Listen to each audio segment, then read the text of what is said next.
UP special देखिए रोजाना शाम 6 बजे सिर्फ चैनल 1 न्यूज पर। खबरों में एक कदम आगे।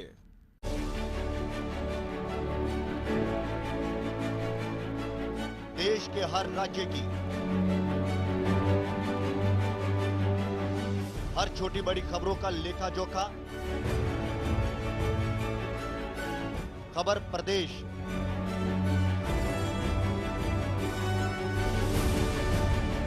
देखिए रोजाना शाम 7 बजे सिर्फ चैनल 1 न्यूज पर। खबरों में एक कदम आगे।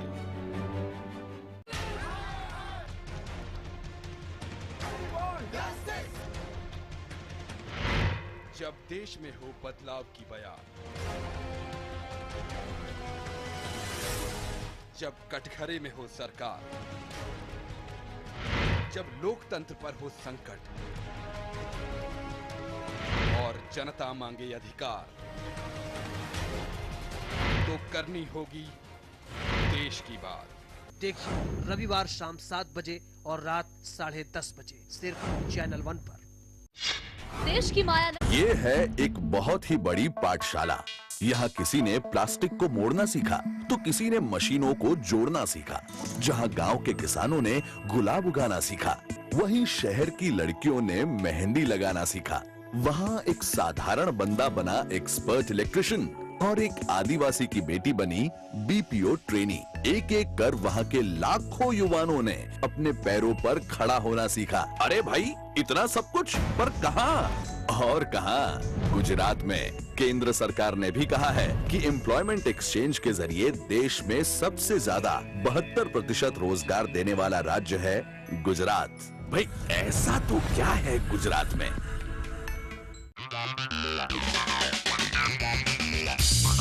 सितारों की गपशप, ग्लैमर का तड़का,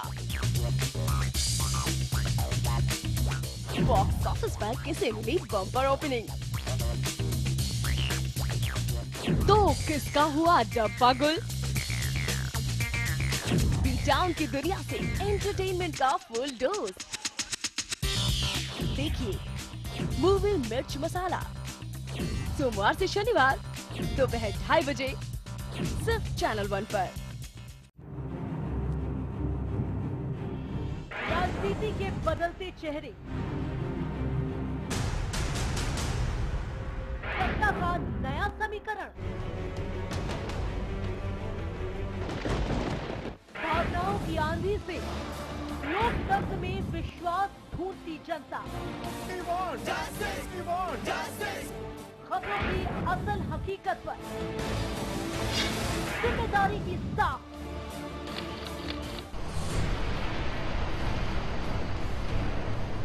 हर खबर है यहाँ खास, क्योंकि हर खबर पर है हमारी पैनी नजर।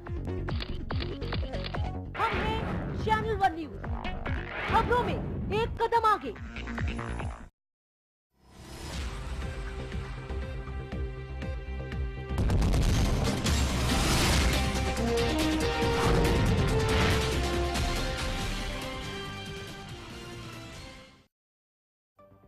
हेडलाइंस के प्रायोजक हैं केश किंग आयुर्वेदिक तेल, the king of hair oil.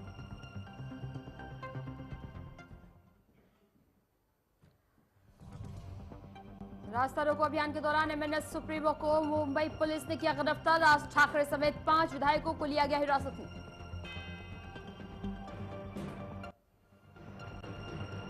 IPL 7 के लिए बिक गए धुरंधर स्पीड क्रिकेट के खेल में युवराज ने सबको पछाड़ा। 14 क्रिकेट की कीमत पे बेंगलोर ने खरीदा। टूर्नामेंट के इतिहास में पहली बार 500 से भी ज्यादा खिलाड़ियों की लगी बोली।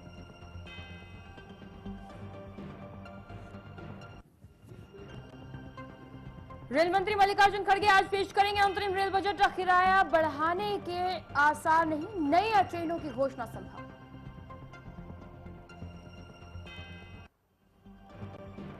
कांग्रेस ने किया चुनाव प्रचार समिति का ऐलान। 50 सदस्यों की टीम की अगुवाई करेगी सोनिया गांधी। राहुल होंगे कमेटी के उपाध्यक्ष। और लाख कोशिशों के बावजूद नहीं रुक रहा बाल मजदूरी।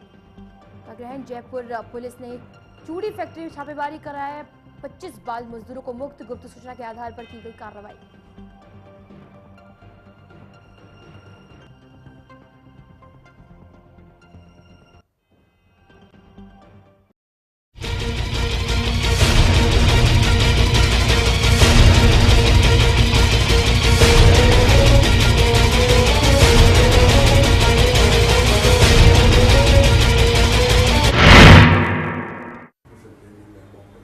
तो ब्रेक के बाद एक बार फिर से स्वागत है आपका हमारी खास पेशकश इलेक्शन एक्सप्रेस। जी हां, आज पेश किया जाना है मल्लिकार्जुन खड़गे के जरिए अंतरिम रेल बजट। अंतरिम रेल बजट इसीलिए क्योंकि फिलहाल कोई भी ऐसी पॉलिसी लागू नहीं की जा सकती, क्योंकि अब फिलहाल ये इस सरकार की तरफ से आखिरी बजट पेश किया जा रहा है। लेकिन अगर बात कही जाए, विकल्प बहुत ज्यादा ही कम है मल्लिकार्जुन खड़गे के पास। आखिरकार इन कमी के चलते क्या कुछ कर सकते हैं खड़गे, इस पर लगातार चर्चा के लिए हमारे साथ स्टूडियो में मौजूद है पूर्व IAS SK वर्मा जी, और हमारे साथ हमारे वरिष्ठ सहयोगी कमलकांत गौरी जी भी मौजूद है स्टूडियो में। हम लगातार चर्चा कर रहे हैं आखिरकार इस अंतरिम रेल बजट से किस तरह की उम्मीदें रख सकती है जनता। आखिरी बार यूपीए शासन 2 के अंतर्गत क्या कुछ किया जा सकता है इस बजट के जरिए। कोई पॉलिसी मेकिंग नहीं होगी, लेकिन विकल्प अगर कम है तो क्या कुछ किया जा सकता है। वर्मा जी, आपकी तरफ रुक कर लेते हैं। मेरा यही कहना है इसमें कि केवल कुछ नई ट्रेनें ये लोग घोषित कर सकते हैं जी, और प्रीमियर क्लास की जो ट्रेन हैं जैसे शताब्दी, स्वर्ण शताब्दी, उस तरह की ट्रेनों की भी घोषणा की जा सकती है कि कुछ पुराने रूट्स पर शताब्दी और स्वर्ण शताब्दी के साथ साथ ये प्रीमियर क्लास ट्रेनें चलाई जाएं, जिनके के किराए थोड़े से स्वर्ण शताब्दी से बेहतर होंगे, क्योंकि सुविधाएं भी उनमें ज़्यादा बेहतर होगी। और एक उच्च स्तरीय जो क्लास है हमारी, जो ट्रेन में लग्जरी क्लास में चलने की आदि है, उनको ये ट्रेनें उपलब्ध कराई जा सकती हैं, जिनसे कि एक्स्ट्रा रेवेन्यू की बात भी रेल मंत्रालय सोच सकता है। नई ट्रेनें कुछ घोषित हो सकती हैं, और बहुत ज़्यादा नए ट्रैक्स या नई परियोजनाओं की बात इस बजट में नहीं होगी। ये केवल 4 महीने के लिए एक अंतरिम बजट दिया जा रहा है, जिससे कि कार्य संचालन प्रभावित ना हो।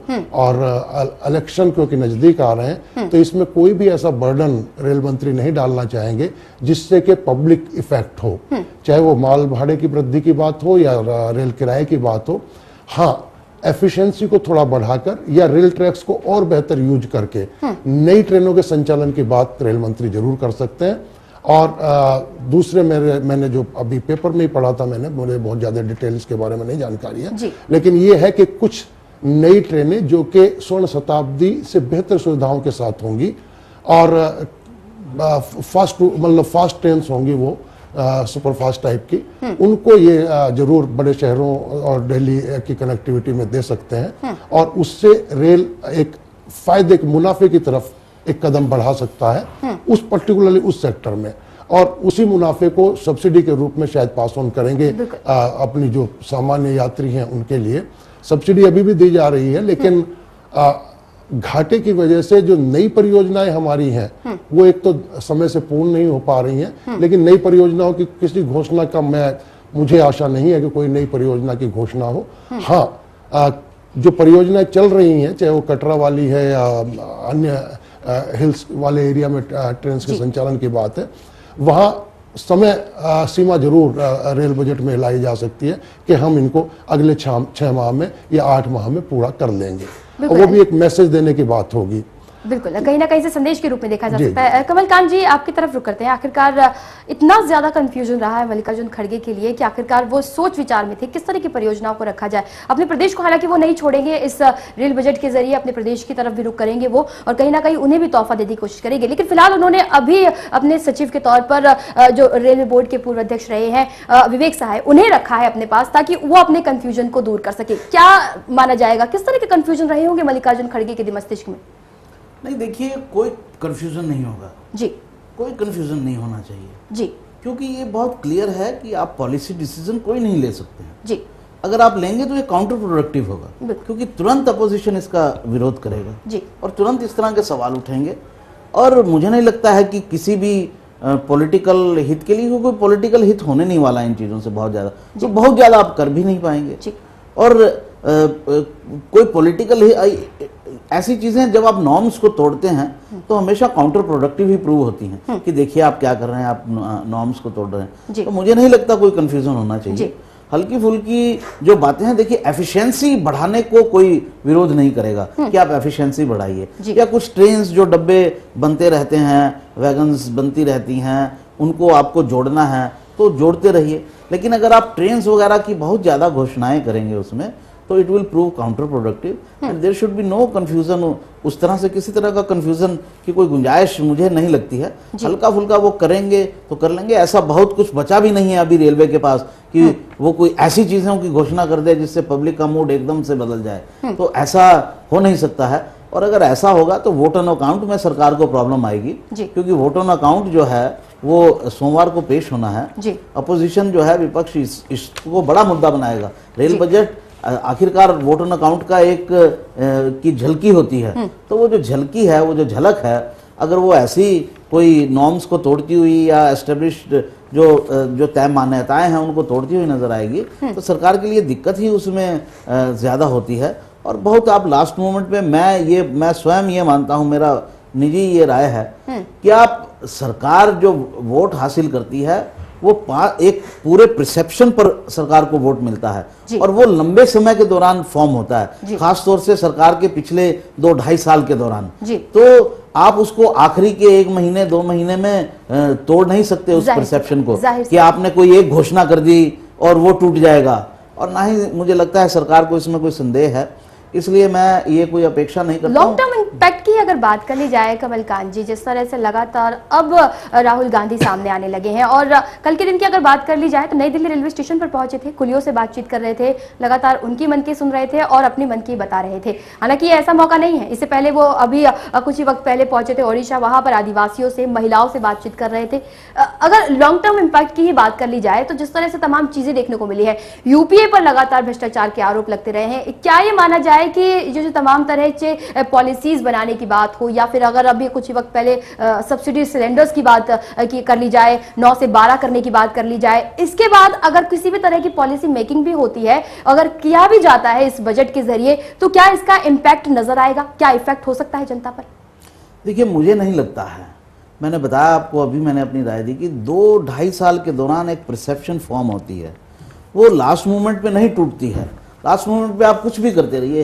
पॉलिटिक्स एक चीज समझनी होगी जी कि पॉलिटिक्स में, भारतीय राजनीति में अभी बहुत बदलाव आ रहे हैं। बदलाव किस सेंस में? बहुत सारे ऐसे फैक्टर्स खड़े हो गए हैं, वेरिएबल्स, जो राजनीति को प्रभावित कर रहे हैं जी। और उसमें मीडिया का जो संचार माध्यमों का जो विस्तार हो रहा है, उसमें वो इस तरह से जनता की राय को इफेक्ट कर रहे हैं। बिल्कुल, ये सवाल मैं आपसे फिर से लूंगी कमलकांत जी। फिलहाल हमारे साथ फोन लाइन पर मौजूद है पूर्व रेलवे बोर्ड के चेयरमैन एस खुराना जी। खुराना जी, स्वागत है आपका चैनल 1 में। आपसे आखिरकार सवाल है आज का, अंतरिम रेल बजट जो आज सबसे अहम है, हालांकि किसी तरह की कोई पॉलिसी मेकिंग की बात नहीं की जा सकती, अंतरिम रेल बजट होने के चलते क्या कुछ उम्मीदें रह सकती हैं? आखिरकार रेलवे में जिस तरह की तकनीकी खामी भी फिलहाल देखने को मिली है, जो तमाम चीजें फिलहाल चलती नजर आ रही है, क्या माना जाएगा? मल्लिकार्जुन खड़गे की विचारधारा के अनुसार, उनके अनुसार किस तरह के बजट की उम्मीद लगाई जा सकती है? नमस्कार जी। क्योंकि ये अंतरिम रेलवे बजट है, तो इसमें इस तरह की कोई पॉलिसी अनाउंसमेंट करने की तो उम्मीद नहीं है जी। सिर्फ जो 4 महीने का जो बजट है वो है, उसके बाद में जो इलेक्शन के बाद में जो नई सरकार आएगी जी, वो अपनी पूरी पॉलिसी डिसीजन के साथ में बजट पेश करेगी जी।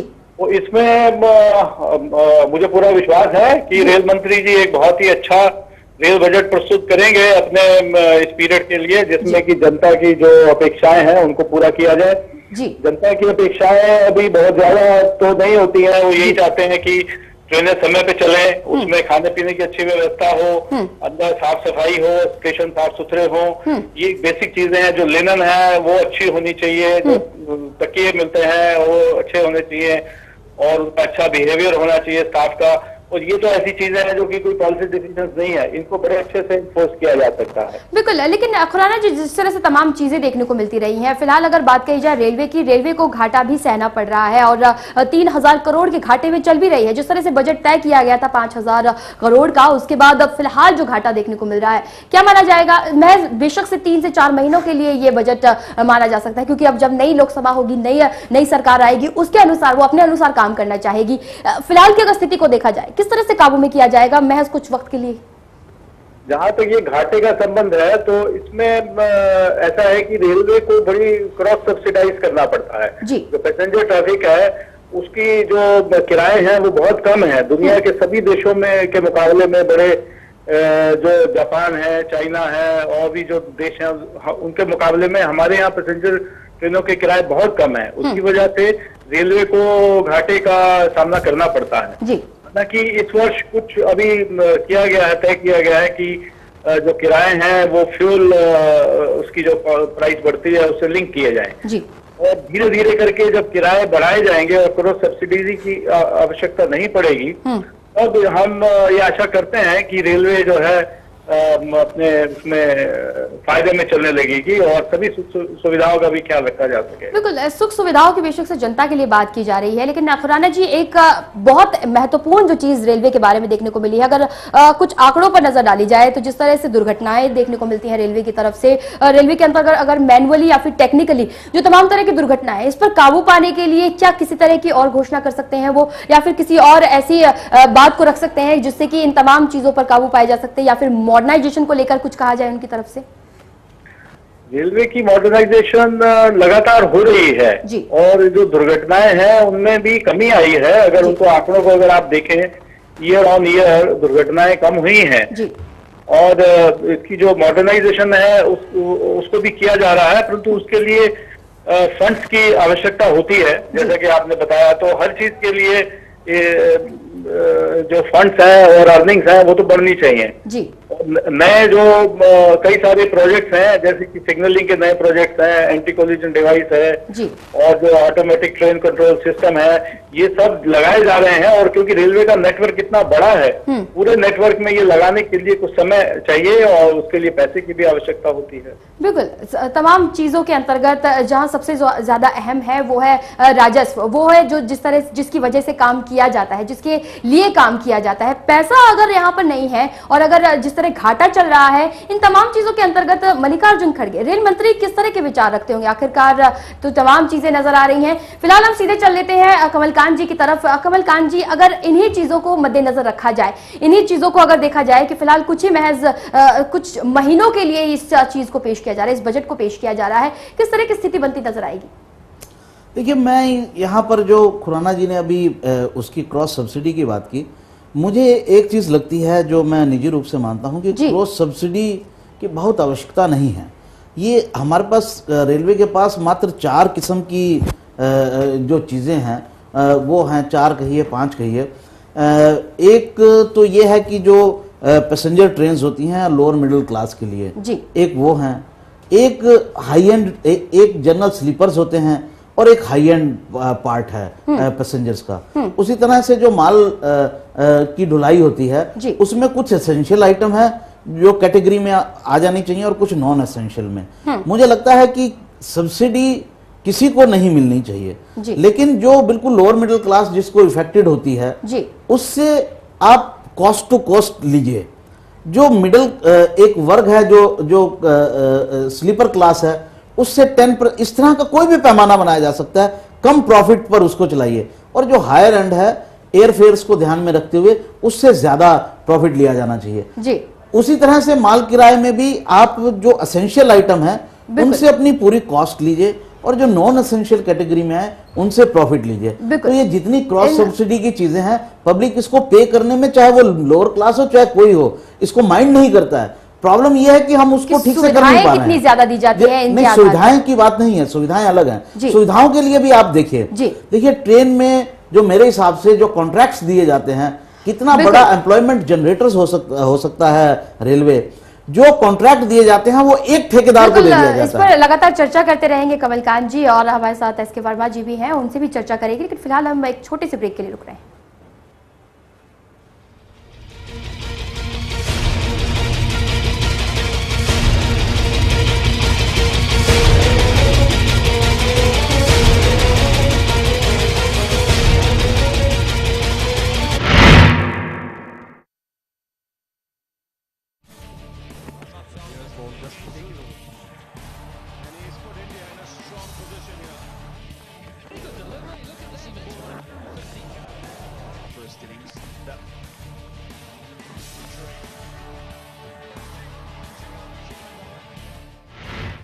अग्निपथ पार्ट 2 19 फरवरी तक रोजाना शाम 7:30 बजे सिर्फ चैनल 1 पर।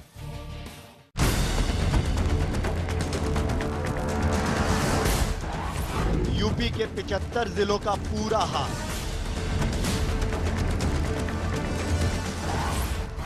सत्ता के गलियारों की हलचल, यूपी स्पेशल देखिए रोजाना शाम 6 बजे सिर्फ चैनल 1 न्यूज पर। खबरों में एक कदम आगे।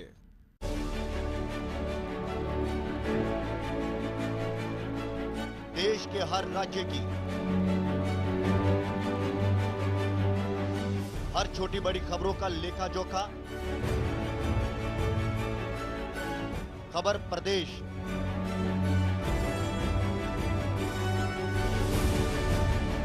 देखिए रोजाना शाम 7 बजे सिर्फ चैनल 1 न्यूज पर। खबरों में एक कदम आगे।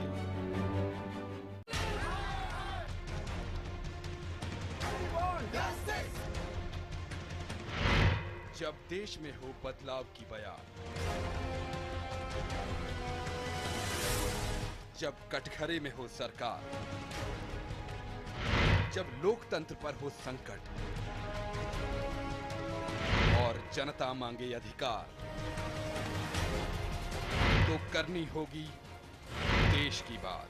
देखिए रविवार शाम 7 बजे और रात 10:30 बजे सिर्फ चैनल 1 पर।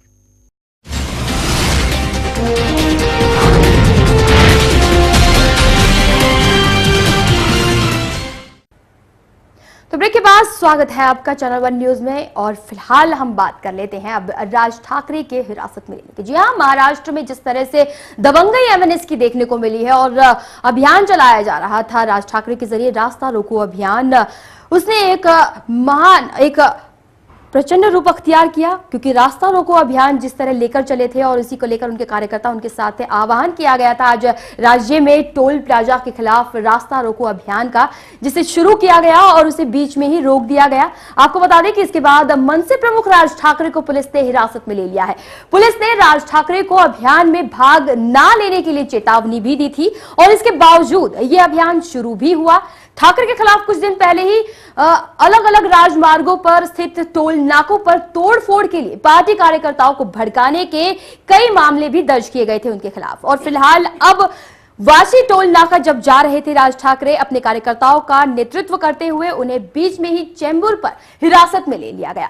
तो तमाम चीजें जो देखने को मिली हैं, लगातार महाराष्ट्र की जो सियासत है वो अलग रूप अख्तियार कर रही है। टोल नाकों का जो ये मुद्दा है उसे लगातार एमएनएस की तरफ से उठाया गया और इसी मुद्दे पर शिवसेना प्रमुख उद्धव ठाकरे भी बोलते नजर आए। फिलहाल हमारे साथ हमारे वरिष्ठ सहयोगी कमलकांत गौरी जी मौजूद हैं, उनसे बातचीत कर लेते हैं इस मुद्दे पर, उस पर चर्चा कर लेते हैं। अगर महाराष्ट्र की सियासत की अगर बात कही जाए, फिलहाल की स्थिति को देखा जाए, मिशन 2014 बेशक से सर पर है, महाराष्ट्र में भी अगर देखा जाए तो किस तरह की स्थिति देखते हैं कमलकांत जी? एक ही मुद्दे को लगातार दोनों पार्टियां उठा रही हैं, लेकिन मुख्यमंत्री का मूक दर्शक बनकर रहना, कोई प्रतिक्रिया ना देना, क्या कुछ साबित करता है? देखिए, आपने सवाल किया मुख्यमंत्री का मूक बन के रहना जी। दरअसल ये सारा मामला मुख्यमंत्री को सूट करता है जी। ये सारा जो प्रकरण है पिछले इलेक्शन के समय, राज ठाकरे अभी एक नई पार्टी है जी, उनको हर इलेक्शन में एक मुद्दा चाहिए जी। वो मुद्दा वो हर इलेक्शन से ठीक पहले एक मुद्दा उठाते हैं जी। अभी लोकसभा के इलेक्शन है, सबको मालूम है, तो राज ठाकरे एक पब्लिक इंटरेस्ट का मुद्दा उठा के ज्यादा से ज्यादा वोट लेना चाहते हैं। अब इसके दो एलिमेंट्स हैं, एक तो यह है कि जो राज ठाकरे की पार्टी है एमएनएस, उनको लगता है उन्हें लाभ मिले, और जो आपने सवाल उठाया कि मुख्यमंत्री चुप हैं, मुख्यमंत्री दरअसल चुप नहीं है। मुख्यमंत्री को वहां की जो मौजूदा सरकार है, कांग्रेस और एनसीपी की सरकार जी, उसको सूट करता है जी। जो ट्रेंड्स हैं, जो प्री पोल सर्वेज हुए हैं कुछ जी, वो ये दिखा रहे हैं कि इस समय महाराष्ट्र में नरेंद्र मोदी के पक्ष में कुछ हवा है जी, और बीजेपी और जो शिवसेना है जी, उसको एज है महाराष्ट्र के इलेक्शन में जी। राज ठाकरे का जो वोट है वो शिवसेना का वोट है, क्योंकि वो उद्धव ठाकरे के कजन हैं। और जब राज ठाकरे बाल ठाकरे हुआ करते थे तो ये कहा जाता था कि राज ठाकरे ज्यादा पावर रखते हैं, ज्यादा उनमें एक पोटेंशियल है बड़े नेता का। लेकिन राज ठाकरे अपने पुत्र को गद्दी देना चाहते थे, उद्धव ठाकरे को। राज ठाकरे उनके भतीजे थे, उनको नहीं देना चाहते थे, तो राज ठाकरे ने अलग पार्टी बना ली। इसलिए उनका वोट बैंक वही है जो शिवसेना का वोट बैंक है, वो उसी वोट को हिट करते हैं। तो अगर वो शिवसेना के कुछ वोट काटते हैं या बीजेपी के वोट काटते हैं या विपक्ष के वोट काटते हैं, तो ये रूलिंग पार्टी को सूट करता है, क्योंकि हमारा जो सिस्टम है उसमें फर्स्ट पास टू द पोल का सिस्टम है। जिसको एक वोट भी ज्यादा मिलेगा, चाहे वो 25% हो या 30% हो या 50% हो, उसे जीतना है। तो राज ठाकरे इस समय अपनी राजनीति के साथ साथ जो उनकी राजनीति है वो कांग्रेस और एनसीपी को भी सूट करती है, और उसमें जेल में डालना जो है वो उन सबको सूट करता है। उनको एक शहीद बनाया जा रहा है। देखिए राज ठाकरे पर कैसा अत्याचार शहीद के तौर पर पेश करने के लिए तमाम चीजें देखने को मिल रही। फिलहाल हाल फिलहाल की स्थिति जान लेते हैं। मुंबई से हमारे साथ हमारे संवाददाता पंकज गुप्ता जुड़ चुके हैं। पंकज, कुछ देर पहले गिरफ्तार किया गया था, हिरासत में ले लिया गया था राज ठाकरे को, और उनके तमाम कार्यकर्ताओं को बस में बिठा करके ले जाया गया था। अब फिलहाल किस तरह की स्थिति नजर आ रही है, क्या कुछ बताया जा रहा है पुलिस प्रशासन की तरफ से? इस वक्त मैं मौजूद हूँ आरपीएफ पुलिस स्टेशन के ठीक बाहर, जहां पर राज ठाकरे और उनकी पत्नी शर्मिला ठाकरे जी हैं, उनको भी साथ में हिरासत में लिया गया है, क्योंकि ये लोग रास्ते से जा रहे थे और उसी दौरान पुलिस ने इनको हिरासत में लिया है। और जैसे जैसे ये खबर कार्यकर्ताओं तक जा रही है कि राज ठाकरे को हिरासत में लेकर यहाँ पुलिस स्टेशन में रखा हुआ है, सारे कार्यकर्ता अपना जो भी बच्चे कुछ कार्यकर्ता थे, क्योंकि ज्यादातर कार्यकर्ताओं को हिरासत में ले लिया गया था, लेकिन जो भी कार्यकर्ता है अब वो पुलिस स्टेशन की तरफ बढ़ रहे हैं और भारी जमावड़ा लगा हुआ है यहाँ पे पुलिस स्टेशन के बाहर। जी बिल्कुल, लेकिन पंकज, जिस तरह से हाईवे की अगर बात कही जाए, इस अभियान के चलते ईस्टर्न एक्सप्रेस हाईवे जाम हो गया था, और अब ये कार्यकर्ता कहीं ना कहीं उग्र हो रहे हैं, पुलिस स्टेशन के बाहर पहुंच चुके हैं, वहां हंगामा किया जा रहा है। नियंत्रण में किस तरह से स्थिति को लाया जाएगा, क्या इस पर किसी तरह की प्रतिक्रिया दी गई है? जी देखिए, आपको बता दें कि जिस तरह से मनसे का आंदोलन होता है, खास करके उग्र आंदोलन होता है, लेकिन इस बार जो राज्य सरकार ने काफी किरकिरी होने के बाद अगर बात की जाए तो राज्य सरकार की काफी नरम रुख अपना रही थी, क्योंकि राज ठाकरे जिस तरह से लगातार चुनौती दे रहे थे राज्य सरकार को और पुलिस प्रशासन को, उसके बाद मीडिया में और अन्य दलों ने काफी आलोचना की राज्य सरकार की, जिसके बाद राज्य सरकार ने कुछ स्ट्रिक्ट कदम उठाए थे, जिसकी वजह से इनका आंदोलन कुछ नरम पड़ा है। लेकिन अभी कार्यकर्ता यहाँ पर काफी मौजूद है और बात से इनकार नहीं किया जा सकता कि उग्र नहीं होंगे। बिल्कुल, लेकिन अगर टोल नाकों की बात कही जाए, टोल नाकों की किस तरह से स्थिति बनी नजर आ रही है? वाशी टोल नाके की तरफ जा रहे थे जिस वक्त गिरफ्तार किया गया था तमाम लोगों को, तमाम कार्यकर्ताओं को, और राज ठाकरे को हिरासत में लिया गया था। फिलहाल किस तरह की स्थिति नजर आ रही है? जी आपको बताऊं कि जिस तरह से अगर सेंट्रल मुंबई की बात की जाए, यहाँ से निकलने के लिए वाशी टोल नाका और एक मुलुंड टोल नाका है, जहाँ पर ये कार्यकर्ता तोड़ कर सकते थे, और इसी को मद्देनजर रखते हुए वहाँ पर कल देर रात से ही काफी बंदोबस्त किया गया था। हालांकि कार्यकर्ता तोड़ फोड़ के लिए सफल नहीं हो सके, लेकिन इन्होंने घंटों हाईवे को जाम कर रखा था। तो मनसे के कई जो बड़े नेता है उनको भी में लिया गया है, खास करके विक्रोली की तरफ अगर बात की जाए तो मंगेश सांगले जो वहाँ के आमदार है उनको और उनके लगभग 700 से 800 समर्थकों को हिरासत में लिया गया है। तो कहीं ना कहीं इस तरह से पूरे हाईवे को सिर्फ जाम करने का इनका प्रयास जो रहा वो सफल रहा है, लेकिन अब हिरासत में ले जाने के बाद अब रास्ता खुल गया पूरी तरह से। लेकिन फिलहाल पंकज, जानना चाहेंगे, अगर राज ठाकरे को हिरासत में ले लिया गया है तो अब एमएनएस की तरफ से किस तरह की स्थिति बनती नजर आ रही है? लगातार कार्यकर्ता बेशक से उग्र हो रहे होंगे, पुलिस थाने के बाहर अपनी उग्र नारेबाजी की जा रही होगी, क्या माना जाए फिलहाल राज ठाकरे को लेकर क्या कुछ कहा जा रहा है?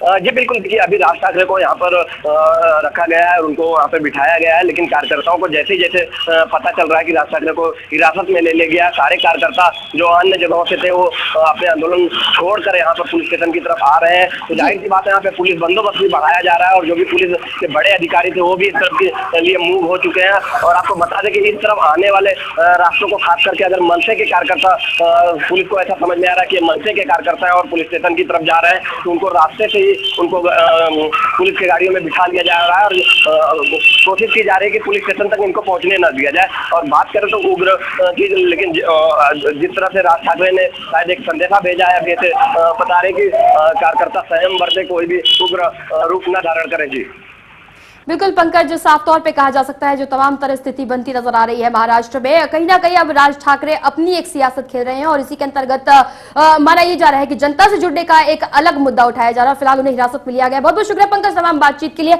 हमारे साथ है हमारे वरिष्ठ सहयोगी कमलकांत गौरी जी, आपका भी बहुत बहुत शुक्रिया तमाम चर्चा में शामिल होने के लिए। तो फिलहाल इसी के साथ मुझे दीजिए इजाजत, और आप देखते रहिए चैनल 1। नमस्कार।